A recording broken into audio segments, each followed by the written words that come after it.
You're listening to the Visionary Lifestyle Podcast, the show that's dedicated to raising consciousness and empowering you to activate your highest potential. I'm your host, Magda Freedom Rod.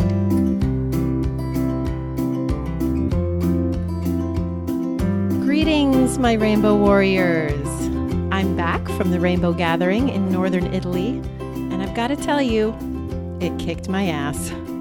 It turned out to be a massive hike up a steep mountain that took 7 hours to climb. Once we got there, it rained most of the days and was colder than I want to be these days, so it felt a bit like Survivor. But after my body recovered from the physical intensity, I can reflect on it and focus on the greatest takeaway, which was the heart connections I made with like-minded people from around the world. The people that are called to these gatherings are truly children of the earth. They care deeply about the planet and each other, and it always fills my heart to spend time with this rainbow family. I was blessed to teach some chakra and yoga classes and take some enlightening workshops as well. I aspire to be a lifelong teacher as well as a student, and this is a great place to do both. Rainbow gatherings are happening around the world all the time, so check out the links in the show notes to learn more if it calls you. Now, I'm very excited to introduce today's guest, Xavier Rudd. Since the beginning, Xavier's ability to connect with people has been his most powerful gift. The more he has toured the world, the more hearts he has touched, and the more of the world he has put back into his music. Showcasing an ability to play several instruments at once and drawing inspiration from his ancestors, his music is unique and powerful, with a quickly growing worldwide audience. His diverse and acclaimed career is going from strength to strength with his message of global togetherness, acceptance, and respect, as well as his dynamic musical connection. He is quickly solidifying his place as one of Australia's greatest artists, activists, and spirits. I first heard his music during a meditation weekend in Ojai, California a couple of years ago, and it immediately had a profound effect on my heart. I've since added it to my yoga playlist, and my students always ask me what that amazing song was. Check the show notes in the second part of the show to get a listen to that song. Xavier and I connected in Bali, where he was headlining the Bali Spirit Festival. We sat down just after the sound check for his show to discuss activism, yoga, and conscious eating. And Xavier explains why his music is an old woman. You'll have to listen to the interview to understand that one. We talk about his biggest concerns in the world, the focus of his activism now, and what he feels is necessary to turn things around for the better. As one might expect, I found him to be an awakened and present soul. I, for one, am so grateful for the way he's showing up in the world, using his voice and growing megaphone to inspire the positive change that our planet so sorely needs now. And make sure to stay tuned to my upcoming interview with Ian Finn for more details about Xavier's biggest concern and the potential solutions to solve it. I hope you enjoy it. Check out my Instagram for some behind-the-scenes photos, and as always, check the website for show notes and links to things we discussed. Visit visionary-lifestyle.com/podcast. Enjoy.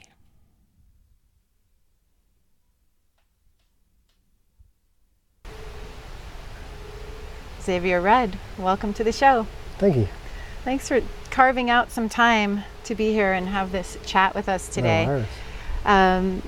You're an activist, and I love that. But do you agree? Are you an activist?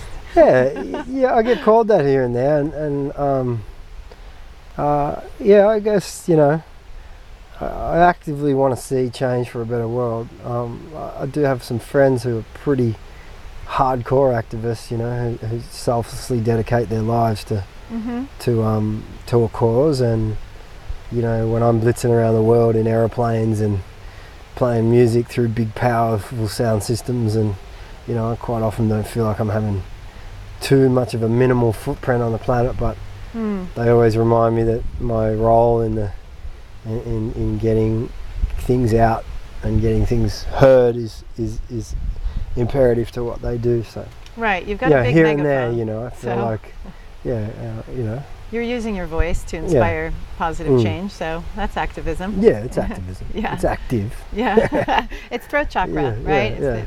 Yeah. So what are the causes that you're most passionate about? What is it that you... Oh, there's tons of them. But right now I'm concerned about the reef, the Great Barrier Reef. I've just been in Zimbabwe, and that was pretty interesting. I went there with World Vision on a trip, and we're kickstarting a campaign over there to on more of a humanitarian level. But I was touched by a village that was that basically has well, there's two aspects. One of the situation is basically the kids walk 15, 20 k's to go to school and then sleep on the classroom floor. There's no showers, there's no, you know, they wash in the creek, and there's girls in one room, boys in another.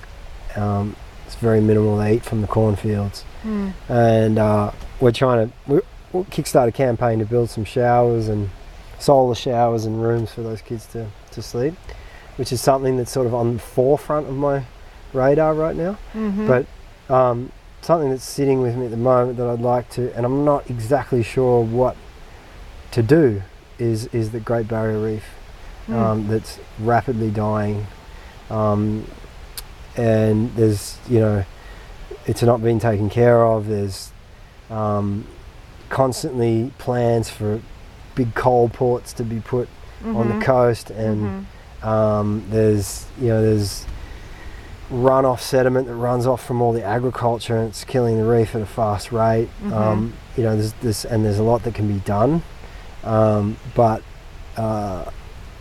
it's a matter of finding the big guys to actually see change there. But that's probably the most desperate thing that I think is on the radar at the moment. Yeah, because we're looking at all the coral being gone by 2050 if things continue as they are. And I just did an interview actually yesterday with Ian Finn. I don't know if you're familiar with what he's working on with Blissology and Eco Karma. They're doing coral transplants to help rebuild it, which is really cool. The approach that I take to it, just as the solution that I see, is actually really clear and simple. If we can just inspire people to change their behavior, the biggest detrimental effect on the ocean is carbon, and the biggest contributor to carbon emissions is animal agriculture.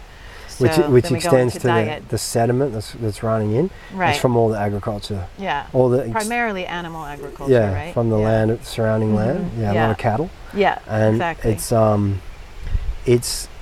It's running off into the water and takes a lot of sediment with it. It basically chokes out the fish and chokes out the coral, chokes out the life. Because there's so many chemicals in that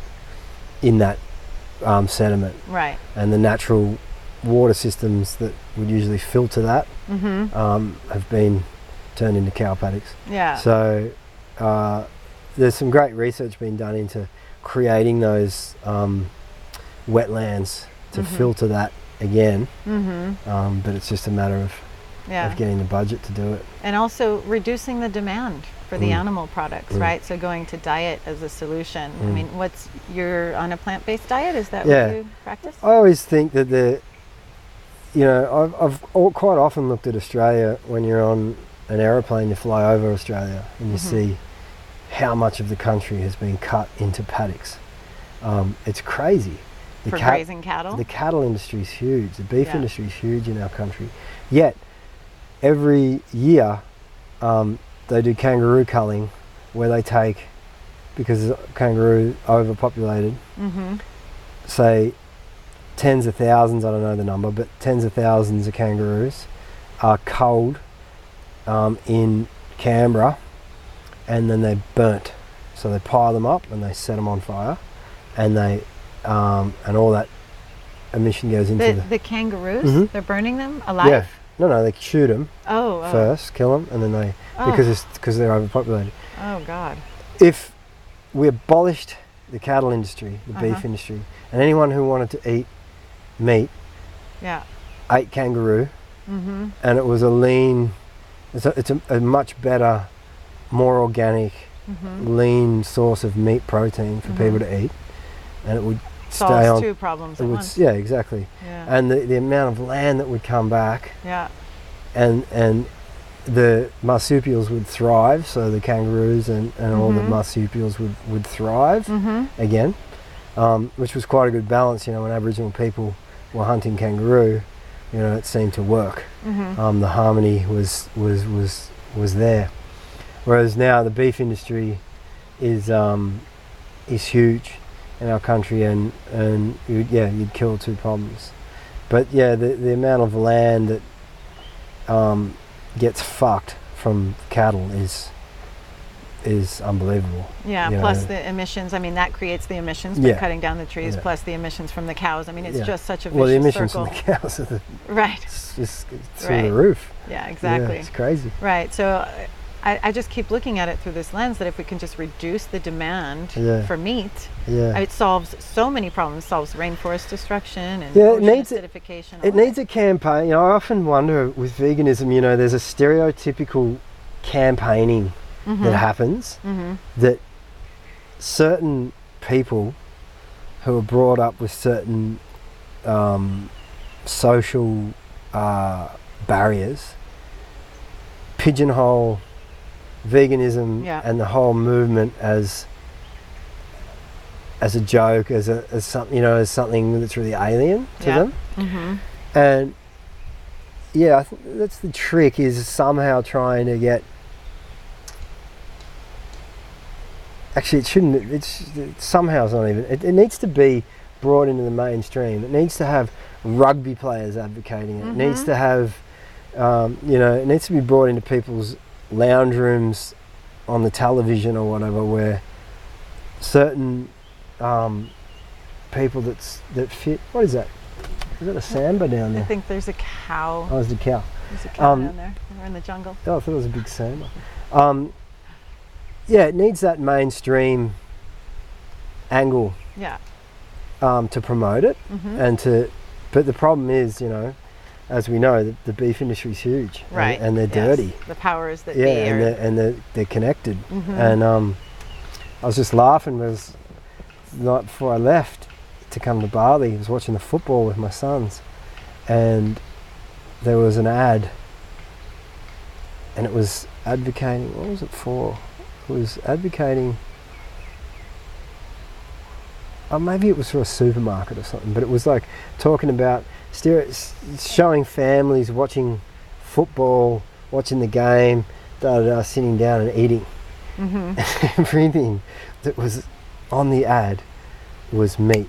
Right. It was like it's grilling steaks, it was sausage rolls, it was everything. Right. And I was saying to my sons, how's that? Like, there's not even one thing there's not even salad on the plate. You know? Like, exactly. This is what's being fed. Social conditioning. Yeah. Exactly. And it's been going on for a long time. So I agree. We totally need a campaign, and that's the right word. I mean, we can focus on that. And I think taking the word vegan out is helpful, because it does, you know, it creates a barrier. It's us and them. Whereas I use conscious eating as a term. So let's be conscious of the impact of our food choices. Let's, you know, create self-love, animal love, and planet love with every food choice that we make, right? Coming at it from that angle and educating people about the impact of their choices, so they're making informed decisions. Taking vegan out of it, I think maybe you and I should start a campaign around this. Yeah, it definitely needs to be worded differently. It needs to have different characters. Yeah, you know, it needs to be a mainstream. There needs to be a mainstream approach, because unfortunately, you know, there's a lot of layers to chisel from a lot of people that, you know, to get in. You know, people are surrounded by conditioning that's been going on for a lot of years that's hard to break. Right. You know, and that's the thing, you know, to get to those people and realize that it's not part of a scene, it's not part of anything that's any threat to them, but for their own health, right. First, you know, let's make it about the Right. individual Self-love. first. Okay, let's go individual. It's really unhealthy the way you're eating. Right. Could kill you really quick. And then the other issues and by the way, you're helping the planet. Right. And you know you're doing solving like 10 major world exactly. problems with this one choice you make every day. Exactly. Hamburger, and I think hemp burger. Once you get through those barriers, and people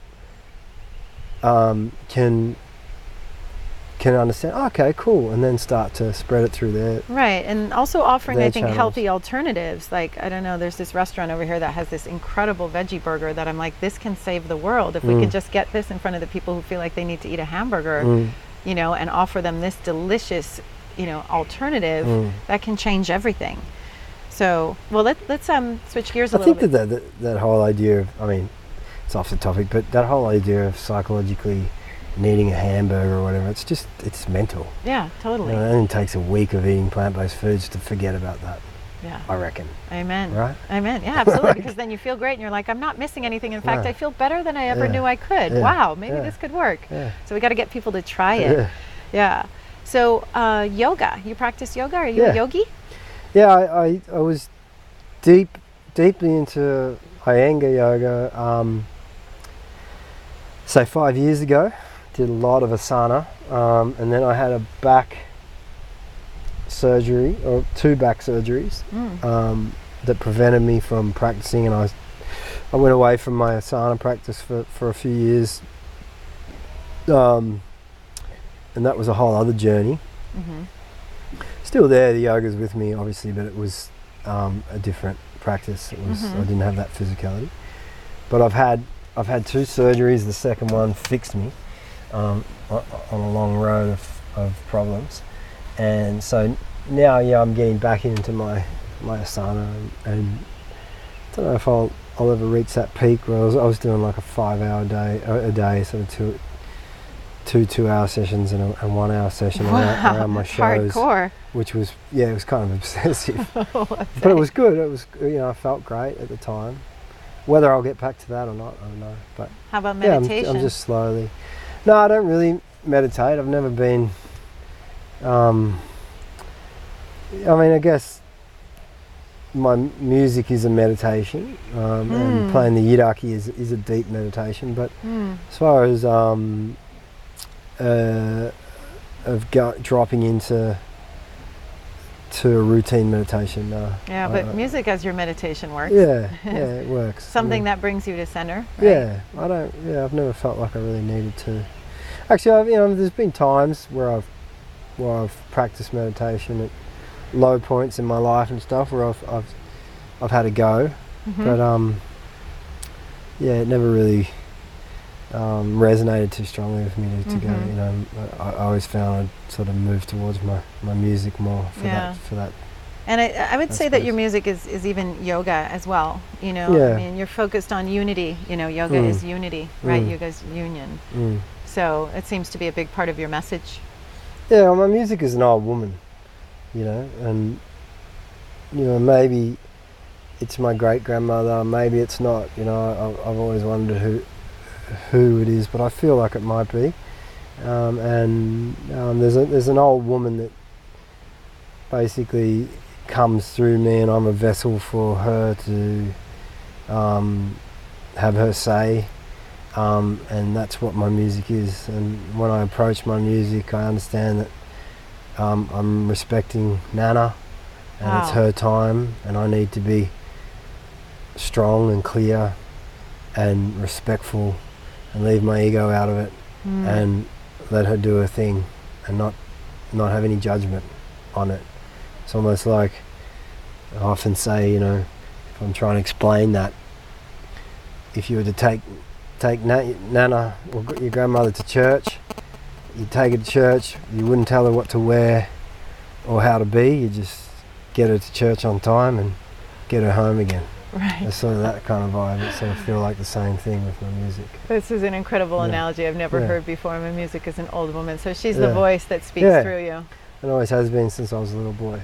Wow. And my great grandmother disappeared when she had my grandmother, and then the baby was taken, and my grandmother that never knew her mum, which is a whole other thing in Australia, when they were separating black and white back in the day. So you're tapping into the ancestors. Yeah, Yeah, Big time. I think so. Well, they're tapping into me. Right. Beautiful. Yeah. Well, thank you for using your voice as, a voice for unity and change in the environment and Thanks. all these uplifting, positive messages. Thank you for being the vessel for that and saying yes to delivering your gifts the way you do. Bless you. And thank you for what you're doing. Namaste. Yeah, namaste. Thank you so much. Yeah. Today's episode is brought to you by the Conscious Eating 101 e-course. This is a 6-week online course aimed at empowering you to make food choices that are in alignment with your values. The program is based on ahimsa, also known as non-harm, and helps you make every bite that you take an expression of love, self-love, animal love, and planet love. The course offers 15 lessons and 20 nutritious and delicious recipes and is offered over 6 weeks that you can do at your own pace. It includes lessons like plant-based nutrition, protein, dairy alternatives, the story on sugar, GMOs, label reading, and many more.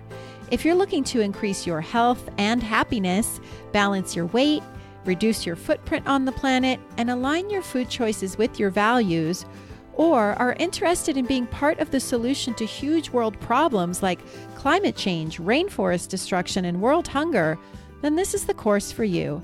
If this speaks to you, please check out consciouseating101.com today.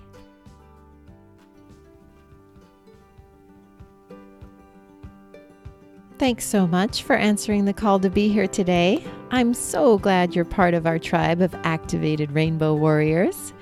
If you found the show in any way empowering or inspiring, I would be so grateful if you would share the show on social media or with friends and family that you think would benefit from these conversations.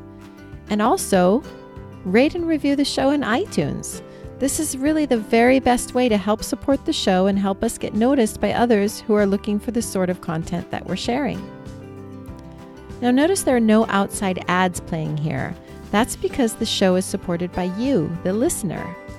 You can become a patron of the show with a small monthly donation by checking out the perks on our Patreon page at patreon.com/visionary lifestyle and signing up there. There's also a one-time donation button on the podcast page of the website if that suits you better. And just so you know, your donations help to cover the necessary out-of-pocket monthly expenses to produce the show and will also help us grow so we can inspire and educate even more people. And hey tribe, I'd love to hear from you. Visit me at visionary-lifestyle.com and please tell me your comments and questions. I really look forward to connecting with you. I love you. Namaste.